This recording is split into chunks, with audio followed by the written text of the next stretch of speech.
Authors Over 50, Writing in Life's Sweetest Third.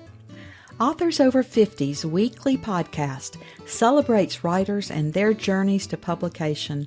Writing after 50 is a whole story on its own, so let's skip to life's sweetest third and talk with authors about their journey from pen to publish. Welcome, I'm Julia Daly, your host, and I invite you to listen to interviews with writers who've achieved their goal of publishing a book just later in life. We've seen award lists for under 30 or under 40, but I've yet to see lists for those who've achieved a significant milestone of their own, launching a new career and publishing their first book after the age of 50. We will hear about these authors' inspirations, struggles, strategies, and the smell of that first book.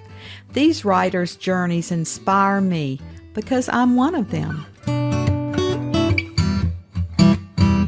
My guest today is a born and raised Brit who moved to America in her late 20s for business.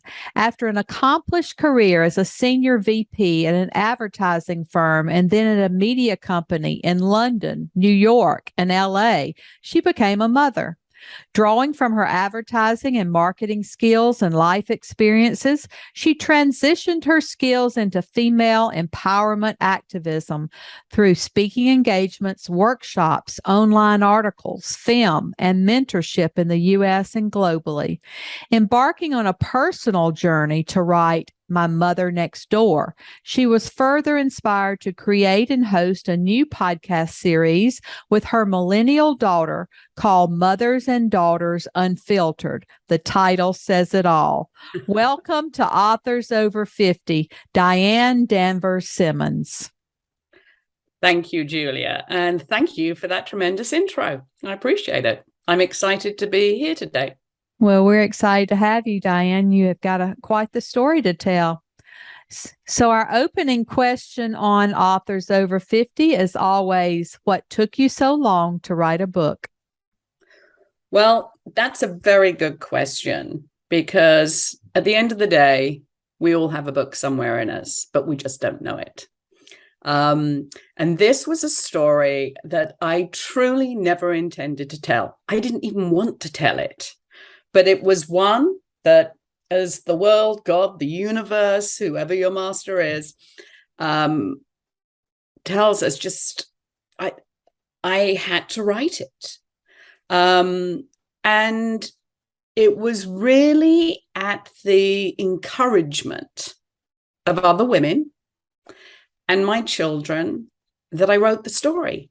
Because when I was doing my speaking engagements or a workshop or just chatting with friends and these stories come out, people would say to me, how come you seem to have had this, you're having this great life and you're positive, you're a happy person? And I said, because, it's how we look at, how we take what's happened to us, take the good, leave the bad behind, learn from those lessons and move forward. And so a lot of people asked me to write the book. And honestly, it was through the encouragement of other women and a rather interesting woman that I met in Morocco when I was with my daughter, who said, you have to write this story. You have to share it to help others. Because it's a story of understanding and forgiveness with a lot of humor. But yeah. Well, they say the truth is stranger than fiction. Oh, yes. You were abandoned by your mother, but she was always within shouting distance. She moved next door. This is so unusual. How did you find forgiveness? Well, I think you have to look at each individual situation. My mother didn't just move next door. She didn't tell my father she was moving next door. And she moved next door to live with 3 hot college guys that she'd been renting the house to. So I'm 16. It was exactly a week after my 16th birthday. And so it was all rather strange. It's one of those interesting situations when you write a book in your 50s about your teen years, you have a very different perspective than when you were 16, which is when this happened to me. So I was able to look at it as a woman who could honestly say, ooh, I get some of that. Yeah, I might feel that way. But this was in the 70s. So it was unheard of and very unusual. Unless you were Elizabeth Taylor, of course, then it was, perfectly fine. But the way she presented it, she told me on a Friday, I think I say in the book, if I can just share this, it was a week after my 16th birthday, got home from school, jumped on the counter, normal cup of tea, mother-daughter banter. And she just announces to me, I'm leaving tomorrow. And I didn't really process that in that moment because she was always threatening to leave. And she was a very volatile, larger-than-life character. So she was always threatening, and I just didn't believe it. But when I got home from my Saturday job the next day, I walked in the house, no note, no number, nothing, just deathly silence. And it hit me as I ran around the house looking for clues that I think she's really done this, but I still didn't believe it until I went next door, knocked on her door, and she opened it. And sure enough, she left. She told me over another cup of tea in her living room, but she hadn't told my father. So she left me to tell my father. But here's the clincher, I think, which I didn't even realize till actually I was in my 40s, even, quite honestly, that my mother was a narcissist. So she presented it to me in a way that I felt like, am I being selfish? Am I being, this is her life, not just my life. And so it was very confusing, complicated time. On one hand, I understood it. But on the other hand, I was a 16-year-old who was in the middle of exams and my love life, my friends, I needed my mother at that time. So it was very strange. But the only benefit was she was next door. So it was easy to go to her when I needed to, but it wasn't my home. I didn't have a key to that door. So it was very, very conflicting, very strange time. I can only imagine. And now you and your daughter have unfiltered conversations. Does that help your relationship, or does it place a strain on it sometimes? You asked me about forgiveness as well in the other question, which I never answered. But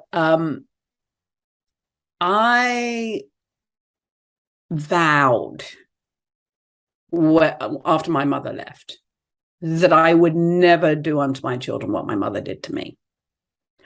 I vowed that I wouldn't walk away from my daughter every time something got tough, which is what my mother did. And that it wasn't about me, it was about us and about her. I'm older, I should know better. Not that I do, but I should. But from a very young age, I always said to my daughter, I can assure you, I've seen, done everything. I mean, let's face it, we grew up in the good times in the 70s and the 80s where we weren't watched all the time. We weren't on social media. We didn't have that noise that impacted us. So some of the conversations have been hard. And you're right. Some of the unfiltered conversations, it's like, wish I wasn't going here. Or do you really have to tell me that much? It's okay. But I'm so aware of it, of how my mother didn't hear me or include me. that maybe sometimes I go overboard on that to make sure I do. But it was really my daughter and I take a trip every year, somewhere very special. And I've done that with her since she was a little girl. And that's our time. So I I've gone through some difficult times with my own husband. And when I have, I've always sat down and talked to my children about it rather than just leaving them to deal with it, which is basically what my mother did. She basically said, you deal with our separation. You deal with your father. You tell him, and any conversation we're having, you've got to handle it for us. So I think that's why I'm able to have the unfiltered conversations, because I know what it feels like. And you have a choice. You either choose to let go of that and change that pattern, or you hold on to it and you're going to suffer. So what's the point of suffering? I simplify it, but, my daughter's brutally honest. She's like my mother in that way. So that can be hard sometimes, there's no doubt. But, I know what it feels like, and I don't want her to feel that way. That was such a burden to place on a child, from your parent. And sometimes my daughters will say to me, we've never told you this. We want to share with you something that happened in high school, and you'll find it so amusing. And I'll say, enough time has not passed. I will not find it amusing. Just keep that to yourself. I know there certainly have been some things, and you sit there and it's like, okay, I think I need a glass of wine right now. Where I grew up in the South, we did not talk about things. We squashed everything down and we kept it a secret. So I don't want to hear all of their secrets now at this point. Yeah, well, that's very English, actually. That's very English as well. But you've got to remember, my mother was Irish. Oh, okay. So she shared what she wanted to, which was plenty. Well, once you wrote the book, how did you proceed? Did you search for an agent? Did you decide to choose a hybrid, a small press, or did you self-publish? I honestly, as you well know, writing the book is one thing. Getting it published is a whole other confusing, frustrating, soul-sucking, quite frankly, pursuit. I started off when I wrote it, I wrote a proposal initially, which is what I was told to do. Because the idea really started as a film. Because every time people wanted to hear the story, and I was involved in the film business, as you mentioned, and I spoke to some writers and even played around with it, but the scripts or the outline people were coming back to me was like High School Musical meets The Hangover. This is a funny story, but it's, don't change every character.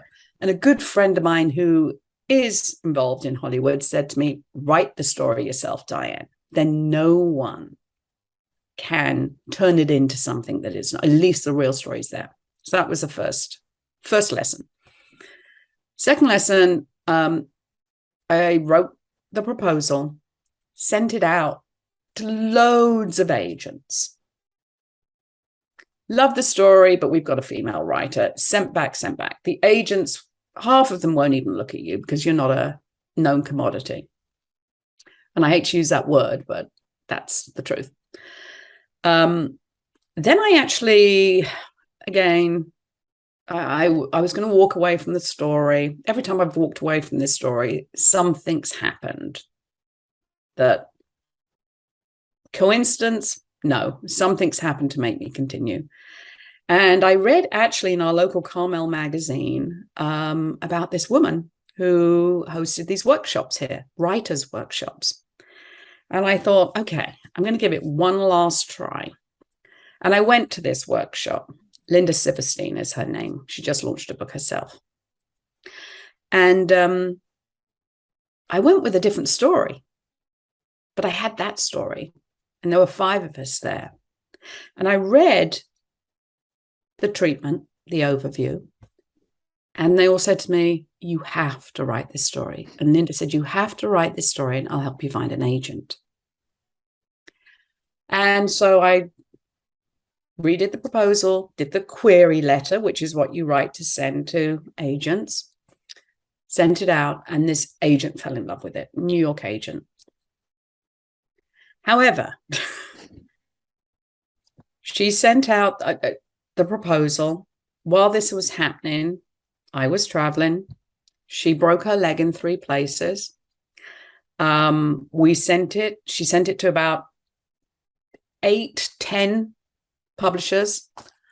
I got back the most. She did as well. Obviously, she did and sent them to me. The most beautiful letters about this book. Loved the story, new voice. It's so refreshing, unique. But we already have a female author. Or we're not sure if the public is really interested in this. And it was so disheartening, so disheartening. So then I thought, well, she said to me, you should really look at English agents, but it's very hard from here. And she kept on saying to me, the publishing world is changing, Diane.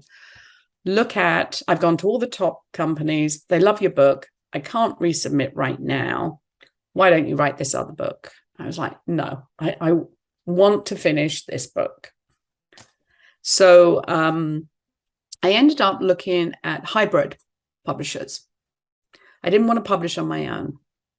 And so I sent it to a number of hybrid publishers. And I also spoke to some other people in the publishing world or different people and her to check who was who. And I ended up going with Cola Books, where they publish books in a traditional way. They do some partnerships. And I ended up with them because their acquisitions editor actually spent 2 months chasing me down because he had the wrong emails, the wrong number, and he eventually found me. And I thought, if you're going to go to this effort, then you're worth speaking to. So it was done as a partnership where I ended up retaining more rights and I helped pay towards the printing, but they did everything else. So it was I think it was a really good way. And the other thing is the founder of the company was on Zoom calls with me every month, helping me going over everything, and their editors. And so I think you have to really do your research, because there were other companies. They all suddenly, I didn't hear for 3 months, and suddenly 5 companies came back with offers. It's always the way it is. I think there's something in the universe that if somebody wants something, then everybody wants it at the same time. Yes. Mm-hmm. Well, what about publicity? I know even the big 5 are asking their authors to do their own publicity. Have you found anything that worked or didn't work? You know, it again, you're absolutely right. The big 5. I worked with a PR company. I did. That's my back. Well, I'm in total marketing. I'm not necessarily a PR expert, but I spoke to some PR experts. Again, research companies, spoke to a lot of companies. And I said, I don't have the budgets to do this, a big PR campaign. But can you help me? And they did for like a month. And then they did it every other week, like for another month. So it was a short campaign. And we worked together, and they sent out the media package, and I got incredible response. I have to say, and interestingly, which really shocked me, I thought I could get away with writing the story in America and not many people in England would notice it. But it was all these British companies, Daily Mail and Guardian, were fighting over an exclusive. Huge newspapers. So I was in Female Magazine, which is the Daily Mail, part of their newspaper. English reviewers, Woman and Home magazine, the magazine, my mother used to read that magazine. It's one of the biggest magazines in the UK. I was on national TV, a number of podcasts, and some online platforms as well, online magazines as well. So it was worthwhile, but it's really hit or miss. And when I look at the numbers, I see the peaks, particularly with TV. And the peaks, when you're on a podcast or you're in a magazine. But it's hard to tell exactly what the return on investment is, because a book has a life of its own. And so it's you get a sense, but does it pay for your campaign? Probably not. Really? And No. I feel like my background is marketing and PR too. And sometimes in this industry, I feel like we're just throwing spaghetti against the wall to see if it'll stick. Yes, you're so right. We have influencers and all this social media. So there's it's back to, there's so much noise out there. How do you break through?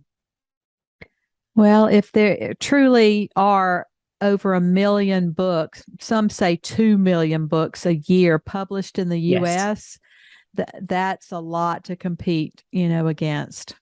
Yes, particularly when Michelle Obama comes out the same year as you. You're absolutely right. You have to write your story for you, for whatever your intentional purpose is with that book, and then see where it leads you. Because if you're writing a book to make money, forget it. Well, I think it is part of our legacy to leave for those who come behind us, these daughters that we have, that we can show, even after 50, you can still have another career. You can still achieve. Yes. There's still, so much to say. And I think, at least that we've done that for our family. I absolutely agree. And I love what you're doing because, sometimes it's hard to say I'm over 50, I'm 60, or whatever age you are. But it was my daughter who said to me, Mom, look at what you're doing with your life. It's inspiring to us to know that you keep evolving. And, I think our society is so focused on youth. I mean, I see that changing, which is amazing. And it needs to, because you think of the wisdom and how you really come into your own, that you're not worried about, is someone going to like me because of this or dislike me? Of course, none of us want to be disliked, but there is this whole different essence of who we are at this point. And we do have a lot to share. And for me, it was when I was speaking at different, foundations and in my women's empowerment work, and it was the 24-year-old or the 28-year-old that would come up to me and say, "Oh, thank you. I don't feel so alone," or "I know I don't have to do it all at once," because we can't do it all at once. But we can, through the breadth of our life, do as much as we want to achieve. And I think that's so powerful. And to be a mentor to the next generation, it's just what I call for us life's sweetest third, that we can share what we have lived through, what we have survived, and maybe help those, who do come behind us. Which is why I wrote the book, because we can survive, and we're all here, our ancestors, our parents, they had different upbringings. They lived in different times. So, what I found amazing with this book is the number of conversations, because I have spoken at women's groups or book clubs. I love speaking at book clubs. New questions come out every time. And women are looking, going, whoa, I didn't ask my mother who she was before, who she is now. What are her dreams? Why? I try in the stories you read through to show her backstory so you can begin to understand why she did some of the things she did. So she's not just a villain in the story, but you're trying to understand what her impetus to do that was. Yeah. I think that's important for us to understand. Until we walk in other people's shoes, we truly don't know what led them in that direction. Exactly. Well, why don't you read a section for us so that we can hear your tone and voice in the book? Okay, I will. I'm going to read you chapter 5, not the whole chapter, but a section of it, which is called Stop in the Name of Love. And I'll just give you a little intro to that. Every chapter title is a Diana Ross song. Oh, my favorite.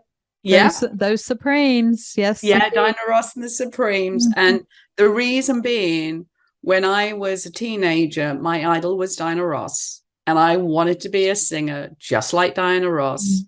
And when times got tough, I would just play her music.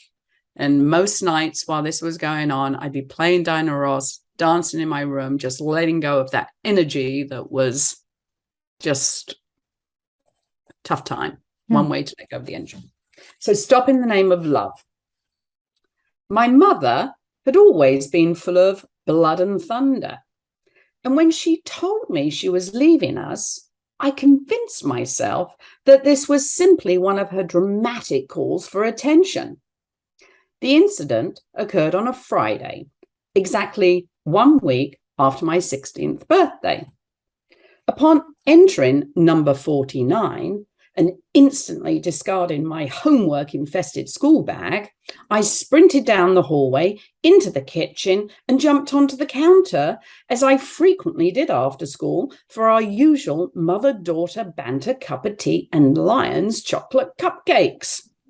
It was a wonder I wasn't 300 stone, as I had a cupcake every day after school. Then again, I'd certainly burned enough calories after enacting Monty Python's leg-hurling, bunny-hopping silly walks all the way home with my best friend Sophie. Before jumping on the counter, I attempted to give my typically unabashed 4'11" mother, fondly referred to as Little Hitler by yours truly, a hug. Her underwhelming response was nothing short of an Egyptian mummy in a pink penny entombed in an ice block. So I appropriately gave her a puppy-like pat on the head to see if that would garner a suitable reaction. A small growl, an arch of the eyebrow, a swift chiding, anything. But she remained frozen, much like her generously sprayed hairdo. While doling out affection was certainly not Mother's forte, something was definitely off. She wasn't her normal, audacious, bossy self, and she seemed more agitated and distracted than usual. The final red flag that something was out of sorts was that she hadn't swatted me for putting her hairdo in jeopardy. And she wasn't even singing along with the ever-present radio to wind me up. She was always belting along with some latest pop tragedy. Yet this afternoon, she was unusually quiet. Well, thank God for small mercies. Would you like me to read some more? Well, I would like you to read the entire book with that accent. And it's such an intriguing story. I want us all to rush out and get this book because we have to know what happened after Mother moved next door. Oh, yes. And it's actually, I did narrate the audiobook myself because I felt that was very important to the story, because it's written with a lot of British humor. And I think when you hear someone's voice, whereas you might think, ooh, that's a bit harsh, It's like my mother used to say to me, you're big and ugly enough to take care of yourself. And she actually said that to me when she left. Wow. But it was her endearing way of saying things. Oh, that But is the audiobook launches on the 31st of August, actually. It'll be on every platform available. well, then I'm going to listen because that's what I do now. I listen to audiobooks when I ride my bike or take trips in the car. Yeah. Yeah, that's the best way. Well, that's wonderful. Diane, do you have any unpublished or half-finished books? Do you have another book in you? I have about 3. And I'm, one is really about that trip to Morocco, where I write about it in the introduction, so I won't give it away. But it was one of those magical things where my first year of my daughter being in college, my husband and I were going through a tough time. She was having a tough time dealing with all of this. So rather than walk away from it, I took her on a trip and we went to Morocco where we could be together and connect, reconnect, and really solidify our bond, and anything she needed to share, we could do out of our day-to-day life, And that's where we met this channeler who said, you need to forgive your mother so your daughter doesn't carry the generational burden. So that's one story. And then the other one is really, as I wrote this book, my mother was born in before women could vote. So she was born in 1915 in Ireland. And the stories and what I learned about the women of Ireland and even family members through that time are fascinating. So that's probably the next book I'm going to write, because it's a fascinating story. And then there are some other ones of very funny stories of my daughter and my travels. But I think maybe that's one I should write with her. Well, I agree. I think that your writing has to be therapy for both you and your daughter. You sound like a wonderful mother who has escaped and survived her own childhood and has become a stronger woman because of it. So I'm so delighted to get to know you and to hear about your stories. And I'm going to listen into your podcast to hear what your daughter has to say as well. Yeah, she actually interviewed me about the book. And she and I are off to Ireland actually next week to visit Mother's family in Waterford and to visit her grave actually over there, which I haven't been to yet because of everything. But yeah. Well, Diane, our last question on Authors Over 50 is always, our writers are such a unique group. Do you have advice for writers 50 and above?